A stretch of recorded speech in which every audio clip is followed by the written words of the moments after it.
Hi, Aquarius. Welcome to your February 2019 Astro Update. It's Rena here. Happy birthday, Aquarius. Happy solar return for those born in February as well as those born in late January.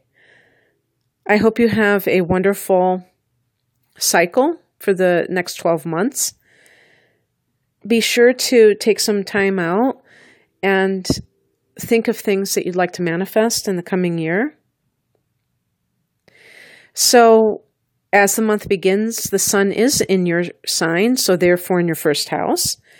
And this can mean that you feel a sense of vitality. Perhaps when the sun was in Capricorn, you were feeling a bit under par, maybe a bit draggy. You may have been uncharacteristically into solitude. And now you're ready to mingle, you're ready to be out in the world. And there's just a general sense of well-being. And the sun stays here until the 18th when it goes into Pisces, and then it is in that second house of earned income. And it will be lighting up the area of money for you. And this could be even creative kind of an influence, which may help you to think of income streams and things that you can do to generate more money for yourself. And that will be really cool when that happens. Actually, I'll get to that in a minute, but Mercury is going to go there first. And Mercury is that mental energy. So Venus goes into Capricorn on the 3rd, and Venus has been in the house that you rule, the 11th house, until then. And this can mean that perhaps some of you met a potential love partner through your social circle, and now you're keeping the relationship hidden. Why would you do that? Well, chances are you don't want other people to talk about it. So in this 12th house, this is a secret place, and you may be meeting with another person in a clandestine sort of way. This can also be about past life connections. So perhaps you meet somebody that is a karmic connection, a past life connection. Yes, it could be a soulmate. It could be a twin flame.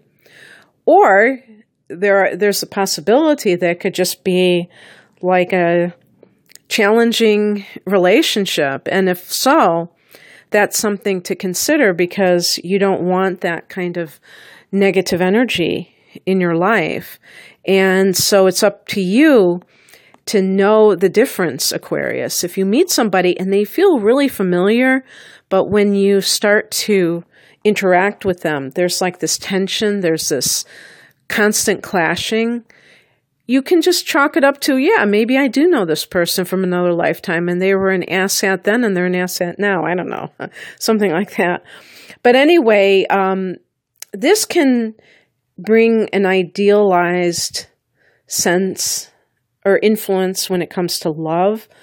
The 12th house is ruled by Neptune, and the sign that it rules is Pisces. So it can be a very dreamy energy. It can be good for artists as well. On the 4th, we have a new moon in your sign. And this is at 15 degrees of Aquarius. So this is officially your new moon of the year. And this is your time to set those intentions. Of course, you can do that on your birthday too, but that's what people usually do for new moons. And you can just do it mentally. You can just sit and think about what you'd like to accomplish. Although I've heard people talk about the power of writing things down, so you might want to do that as well. On the 10th, one thing I want to say, though, about the month of February that I think is very important is that this is a month where there are no retrogrades. And yes, there will be, towards the end of the month, there'll be some of the shadow influences, like Mercury is in its shadow period. It starts later in the month.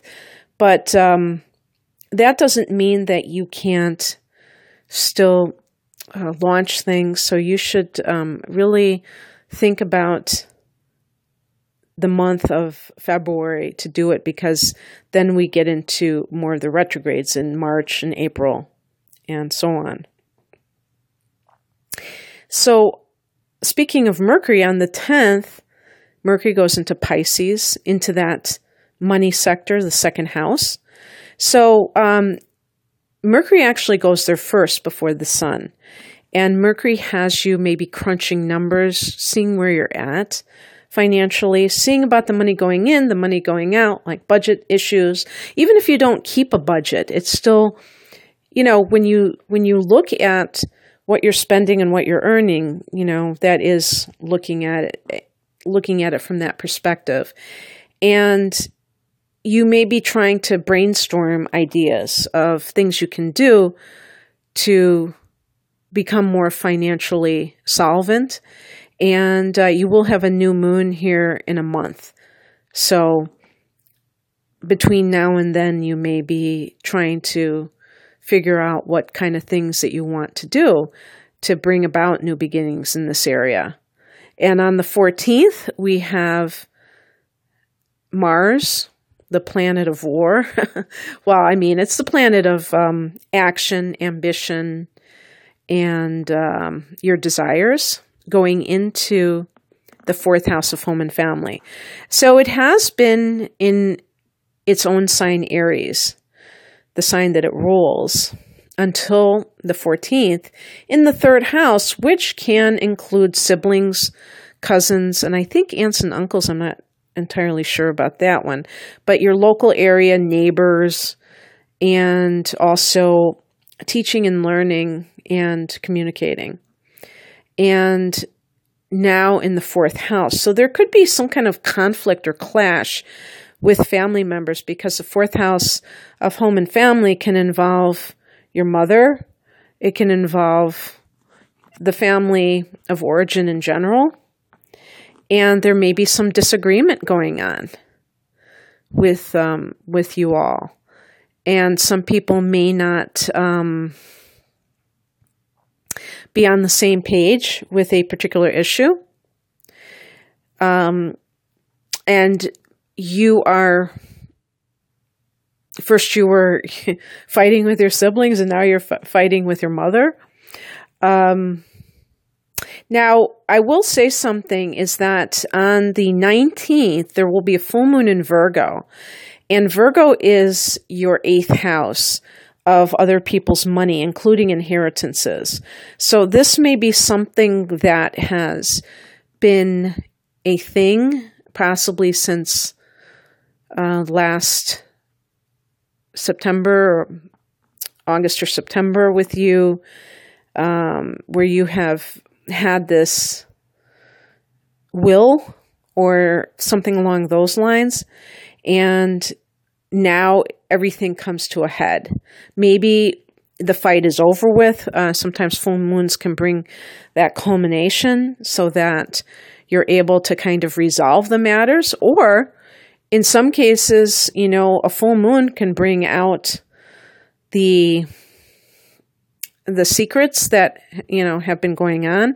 And you find out, so that's why so-and-so did this or that. That they were trying to get more of the money, or they hid some of the assets. And it becomes apparent that, somebody in the family has been dishonest about things.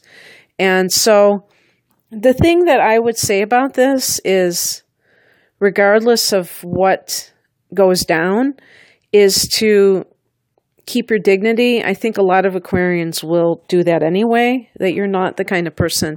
When I say that you might have conflict, it might not be that you're screaming at the top of your lungs. It could simply be that you are not in harmony with other family members, and maybe you're disappointed with them, and you trusted them, and they are not being honest with you, and you may find out more about that at the time of that full moon. And it's going to be a super moon on the 19th. So we're having three supermoons in a row. The lunar eclipse, January 20th. And that was in Leo. The one in February in Virgo, and that's the biggest supermoon out of the three. And then the one in March, on March 20th. So this is a time of maybe some endings, some revelations, aha moments within yourself, or just revelations about what somebody else has been up to. So, and in any case, Aquarius, again, I wish you a happy birthday. And if you'd like a private reading, like a natal chart interpretation or something along those lines, the link is below. And I wish you the best in February. Take care. Bye.